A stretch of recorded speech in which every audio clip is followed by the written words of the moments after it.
baiknya kita berdoa terlebih dahulu. Untuk membaca doa kami persilakan ketua kelas. Ketua kelas kami persilakan. Sebelum kita memulai pelajaran kita pada hari ini, ada baiknya kita berdoa. Berdoa dimulai. Bismillahirrahmanirrahim. Raditu billahi rabba wa bil islami dina wa bi Muhammadin nabiyya wa rasulah. Rabbil zidni ilman warzuqni fahman bi rahmatika ya arhamar rahimin. Amin. Pada hari ini siapa yang tidak hadir anak ibu? Coba ketua kelas. Ya. Tio sama Sri, Bu.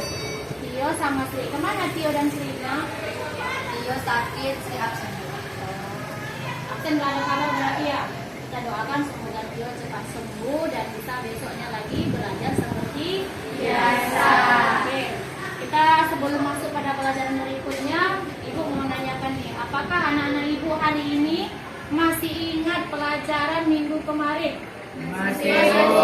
Kenapa anak Ibu minggu kemarin? Coba ada yang masih ingat apa itu zakat?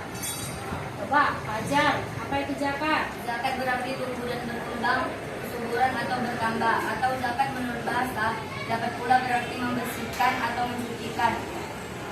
Ya, itulah pengertian zakat dan masih banyak lagi hal-hal yang berkaitan dengan zakat. Zakat apa saja, zakat fitrah, zakat harta dan sebagainya. Oke, masih ingat ya anak-anak Ibu pelajaran minggu kemarin? Masih. Alhamdulillah. Oke, pada hari ini materi pelajaran kita tentang puasa, yaitu puasa wajib dan puasa sunnah. Oke, yang tahu apa itu puasa?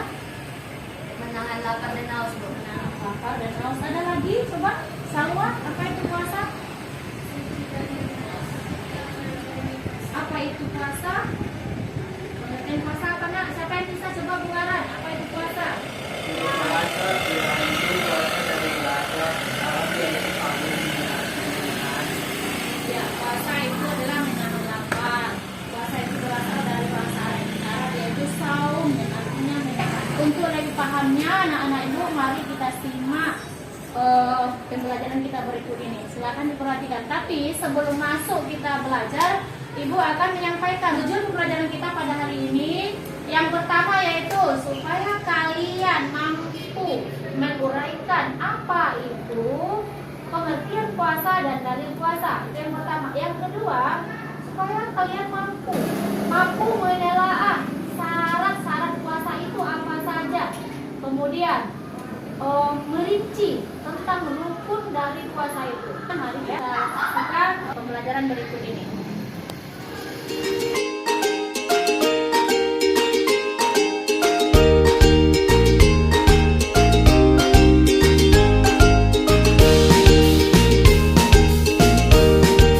Oke, anak-anak Ibu harapkan semuanya hari ini tetap semangat, tetap fokus dalam pembelajaran kita ini supaya apa yang Ibu sampaikan tadi nanti bisa diingat, bisa diulang kembali supaya pelajarannya itu benar-benar dipahami. Oke, mari kita saksikan pembelajaran berikut ini. Di sini ada peta konsep namanya. Peta konsep itu di situ diterangkan pengertian puasa, dalil tentang puasa, kemudian syarat puasa dan rukun puasa. Nanti di situ juga ada hal yang membatalkan puasa, sunnah puasa dan hal-hal yang dimakruhkan dalam puasa. Coba perhatikan anak Ibu, di situ ada gambar. Gambar apa itu? Ada gambar apa? Puasa. Ya, gambar orang yang puasa. Gambar yang apa itu? Yang pertama gambar apa nak? Gambar orang yang berpuasa. Ya, ini menunggu berbuka puasa. Satu lagi gambar apa nak? Coba perhatikan. Ya, orang yang lagi makan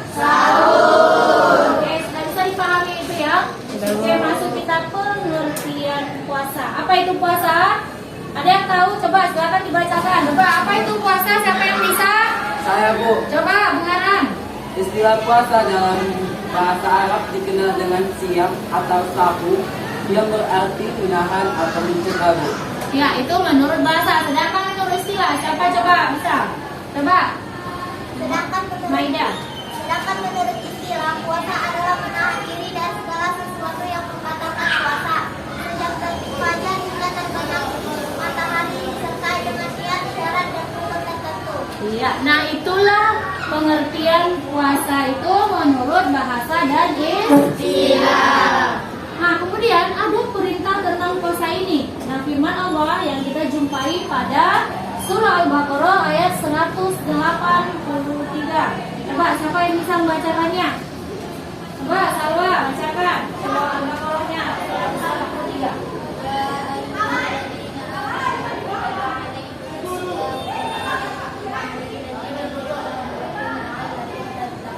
Iya. Hai orang-orang yang beriman, diwajibkan atas kamu berpuasa sebagaimana diwajibkan atas orang-orang sebelum kamu agar kamu bertakwa. Ya, itulah tadi firman Allah pada surah Al-Baqarah ayat 183. Ayat inilah yang memerintahkan kita untuk melaksanakan puasa. Kemudian, untuk melakukan puasa itu ada syaratnya yang harus kita penuhi supaya puasa kita itu sah. Jadi ada syarat wajib yang harus kita laksanakan terlebih dahulu supaya bisa melaksanakan puasa. Coba apa yang pertama syarat dari puasa itu, syarat wajib puasa? Coba dulu Fajar. Islam, Bu. Nah yang kedua apa? Balik, Bu. Balik. Yang ketiga, coba Maulana. Berakal, Bu. Berakal. Berakal itu berarti siapa yang dikatakan berakal? Iya, Bu. Ya, berakal berarti orang yang gila tidak diwajibkan untuk berpuasa. Kemudian apa lagi? Maida. Suci dari haid atau nifas. Suci dari haid atau nifas. Jadi orang yang dalam keadaan haid atau nifas tidak boleh melakukan puasa sampai dia bersih dari haid dan nifas. Oke, lagi apa lagi?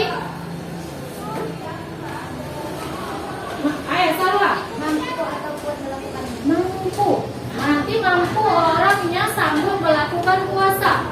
Ya, orang yang sakit kalau tidak mampu boleh tidak berpuasa tapi menggantinya di hari yang lain. Kemudian bagi orang yang sudah uzur dia boleh membayar fidyah.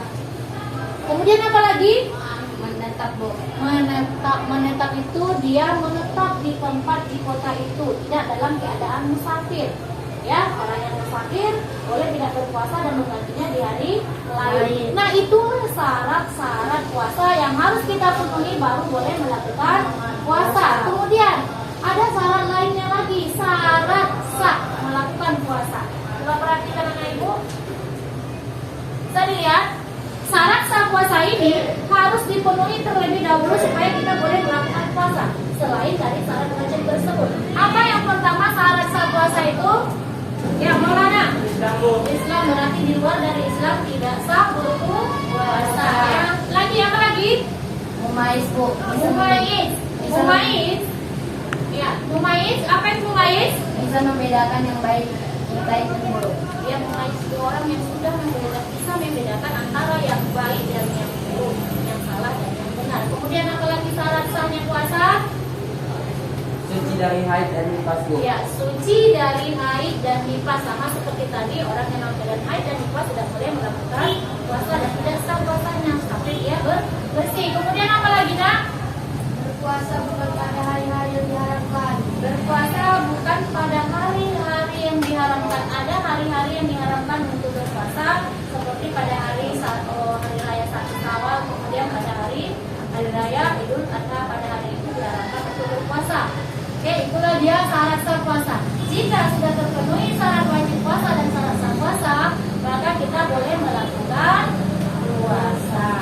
Nah, kemudian berikut ada lagi rukun. Rukun. Apa saja yang menjadi rukun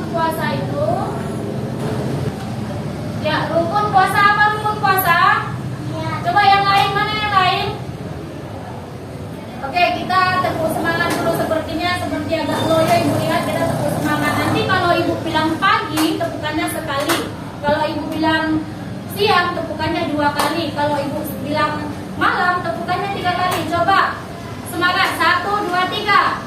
Pagi, siang, malam. Oke, sudah semangat anak ibu? Kita ulang sekali lagi. Malam, pagi, siang. Oke, sudah semangat anak ibu. Bisa kita lanjutkan pelajarannya? Bisa. Sudah semangat anak ibu semuanya? Sudah. Kita lanjutkan pelajarannya. Kembali kita ke rukun puasa. Ya, rukun puasa. Apa yang pertama rukun puasa itu? Niat. Niat itu ketika kita akan melakukan puasa setelah malam harinya atau pada pagi hari setelah sahur, kita harus berniat untuk melakukan puasa. Niat rukun. Rukun itu apabila tertinggal maka puasa kita menjadi tidak sah. Makanya ada rukun puasa. Itu yang pertama. Yang kedua apa? Yang kedua apa? Apa nak? Coba tunjukkan sampai bisa. Meninggalkan segala sesuatu yang membatalkan puasa mulai dari terbit fajar hingga matahari terbenam. Oke, mulai dari terbit pagi hingga matahari terbenam. Meninggalkan segala hal-hal yang membatalkan puasa. Coba lihat apa saja yang membatalkan puasa itu. Coba, siapa yang bisa? Ya, Maida dulu. Makan dan minum dengan sengaja. Iya, makan dan minum dengan sengaja itu membatalkan puasa. Coba Salwa, apa lagi? Murtad atau keluar dari agama Islam. Iya, murtad, orang yang sudah keluar dari agama Islam. Itu dikatakan murtad, tidak Islam lagi dia. Itu batal puasa. Apa lagi? Coba siapa? Maulana, apa? Muntah dengan sengaja. Itu membatalkan. Lagi siapa? Coba. Siapa lagi yang bisa? Bungaran lagi. Coba apa itu? Bersetubuh atau melakukan hubungan suami. Iya, itu bagi suami istri. Batal puasa. Kemudian apa lagi? Coba. Keluar darah haid atau nifas. Jadi sama seperti tadi. Ketika kita haid, ketika wanita haid dan nifas maka batal puasanya. Apa lagi? Ibu, keluar air mani yang disengaja. Iya, keluar air mani yang disengaja. Kemudian apa lagi? Bagus. Apa? Merubah niat puasa. Dirubahnya niat puasa dan tadi niat puasa sekarang sudah tidak lagi. Sudah berubah maka puasanya menjadi apa yang terakhir? Bilang akal karena mabuk pingsan atau Hilang akal, pingsan ataupun dalam keadaan mabuk. Maka batal puasanya karena dia sudah tahu apa yang terjadi dia berbuat maka sudah paham anak ibu semuanya? Sudah. Alhamdulillah anak ibu pada hari ini sudah paham dengan materi yang ibu sampaikan. Kalau begitu ibu akan memberikan tugas, maka kita akan membuat ada 4 kelompok. Ya, kita bagi menjadi kelompok. Kelompok pertama Bagus, Maulana, Maida dan Salwa. Kelompok ketiga Rani dan Sawia, Naila dan Oke, kelompok ketiga, dan keempat. Jadi ada 4 kelompok. Nanti ibu bagikan soalnya nanti dibahas bersama secara kelompok. Kan? Untuk kelompok pertama.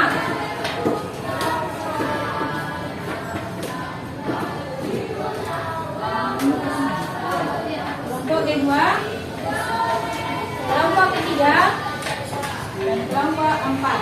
Oke, anak-anak ibu, kelompoknya sudah dibagi. Ibu akan bagikan lembaran soalnya.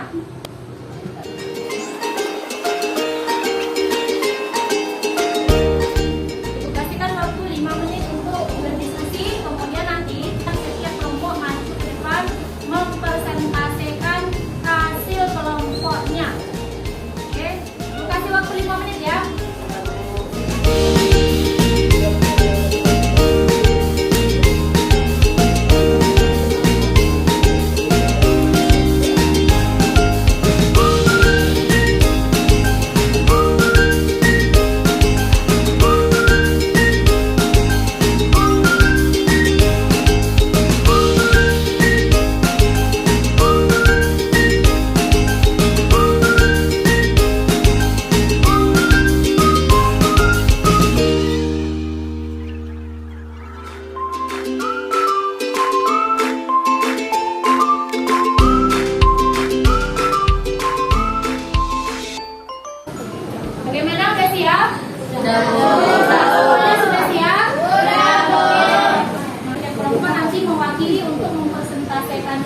depan. Silakan kelompok berapa dulu? Kelompok 1 siap? Siap. Silakan maju kelompok 1.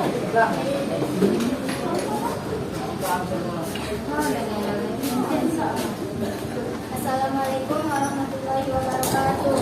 Waalaikumsalam warahmatullahi wabarakatuh. Perkenalkan, saya perwakilan dari kelompok 1. Pada malam pertama bulan Ramadan biasanya imam menyampaikan kepada para jamaah agar niat berpuasa sebulan berbulan. Mengingatkan niat adalah rukun puasa. Hal tersebut dilakukan sebagai antisipasi pada hari-hari berikutnya. Lupa niat, apakah hal tersebut bisa dibenarkan dan bagaimana dengan hari-hari selanjutnya? Apakah tetap berniat seperti biasa? Uraikanlah secara singkat pertanyaan ini menurut pendapatmu sendiri. Jawabannya adalah itu memang benar. Niat untuk puasa sebulan itu memang untuk jaga-jaga jikalau kita lupa mengucapkan niat di saat sahur. Tetapi walaupun sudah berniat untuk sebulan, kita tetap harus berniat puasa jika tidak lupa. Itulah presentasi dari kelompok 1. Assalamualaikum warahmatullahi wabarakatuh. Waalaikumsalam warahmatullahi wabarakatuh. Berenang di kolam renang. Selain berenang, ia juga menyelam, namun tanpa sengaja dia tertelan air. Bagaimana hukum puasa yang dilakukan oleh Syahrudin? Analisis dari kelompok kami adalah puasa Syahrudin tetap sah karena dia tidak sengaja tertelan air, bukan ada unsur kesengajaan. Assalamualaikum warahmatullahi wabarakatuh. Waalaikumsalam warahmatullahi wabarakatuh. Setelah tadi penyampaian kelompok 2, setelah Ibu dengarkan hasil dari kelompok 2, mari kita kasihkan aplaus untuk kelompok 2. Berikutnya persentase kelompok 3. Silakan untuk kelompok 3.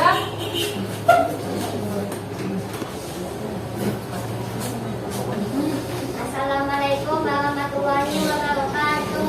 Waalaikumsalam warahmatullahi wabarakatuh. Pada tanggal 10 Ramadan, Bu Saida memasak di dapur untuk persiapan berbuka puasa. Menu makanan yang disiapkan adalah kolak, pisang, dan sop kambing. Untuk memasukkan cita rasanya sudah pas atau belum. Bu Saida ingin mencicipi masakan lebih dahulu, namun ia ragu-ragu karena khawatir puasa. Bagaimana caranya agar puasa Bu Saida tetap sah dan menu masakan yang disiapkan dan cita rasanya? Hasil yang mengatakan adalah puasa Bu Saida tetap sah, namun sudah makruh. Apa itu makruh? Makruh adalah persyaratan secara Islam yang kalau dilakukan tidak apa-apa, tidak mendapat konsekuensi sama sekali. Itulah jawaban dari kelompok 3. Assalamualaikum warahmatullahi wabarakatuh. Waalaikumsalam warahmatullahi wabarakatuh. Mari kita kasihkan aplaus untuk kelompok 3. Untuk berikutnya persentase dari kelompok 4, silakan di persentasekan.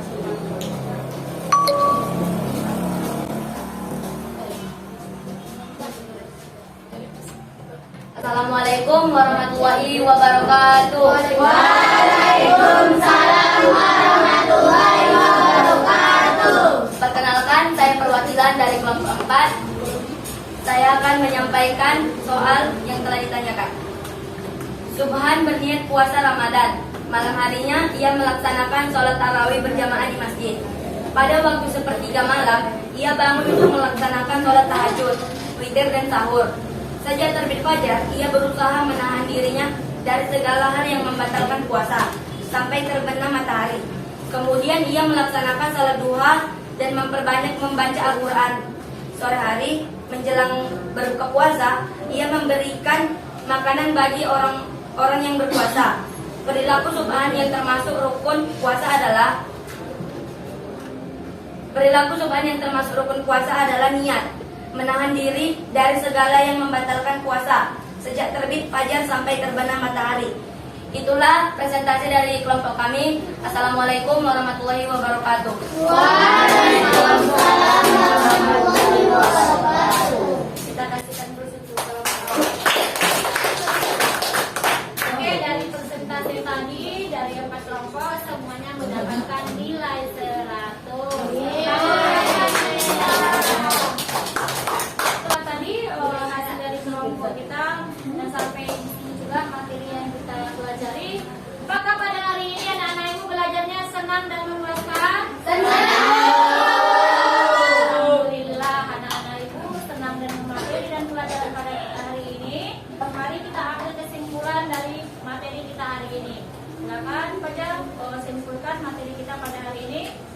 Materi kita pada hari ini adalah ketentuan puasa atau pengertian puasa. Apa itu puasa? Menurut istilah, puasa dalam bahasa Arab dikenal dengan siyam atau sahur, yang berarti menahan atau mencegah. Sedangkan menurut istilah, puasa adalah menahan diri dari segala sesuatu yang membatalkan puasa, sejak terbit fajar hingga terbenam matahari, disertai niat, syarat, dan rukun tertentu. Itulah kesimpulan pelajaran kita pada hari ini. Udah tahu semuanya anak-anak? Oke. Sudah paham semuanya anak-anak itu pelajaran kita hari ini? Ada yang mau bertanya lagi? Materi kita ke depannya adalah tentang tata cara puasa wajib dan puasa sunnah. Ya. Bisa dipahami anak ibu? Bisa. Nanti setelah selesai kita belajar, anak-anak ibu pulang ke rumah dengan baik, sampai di rumah dengan baik. Jangan lupa laksanakan sholatnya di rumah dan bantu orang tua, jaga kesehatan, mengulang pelajaran. Besok hari kembali ke sekolah dalam keadaan fit dan baik-baik saja. Mari kita tutup pelajaran kita ini dengan membacakan Alhamdulillahirobbilalamin.